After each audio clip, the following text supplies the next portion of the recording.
Have you been wondering what are the best push-up variations for the chest, since there's so many different options available? Well, if that's the case, then you're in luck, because in part 6 of this series, we're gonna go through the best push-up variation for the lower chest, Pseudo Planche push-ups. Pseudo Planche push-ups, they target the lower chest, the front part of the shoulder quite a lot, and to some extent the bicep, because there is a shoulder flexion component to this movement as well. So here you're going to be getting in a push-up position, but you're going to twist your hands slightly outward. So instead of having them here, you're going to be twisting them out quite a lot, and here you're going to be leaning forward.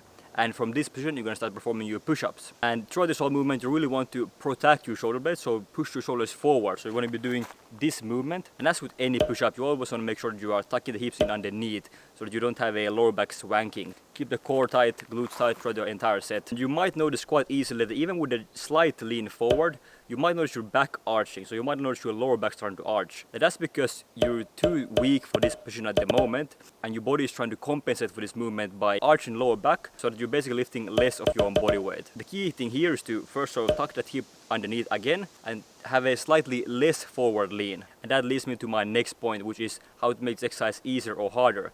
So like we just went through, to make it harder, you simply lean forward a little bit more, and a slight movement will go a long way. So a slight change in the lean will make a huge difference. To make it easier, you do the exact opposite. So you lean back slightly less. And hey, now that you know some of the best push-up variations for the chest, you might be interested in finding out how to set this up in a simple and easy to do workout for the chest. So if that's the case, then I highly encourage you to continue on with this series right here for a full chest workout utilizing all of these 5 push-up variations for the chest. Hope you found some value from this, and if you got some value from it, then please go ahead and leave this video a like, it's highly appreciated, and subscribe to the channel for more tips on how to build a warrior body with primal training.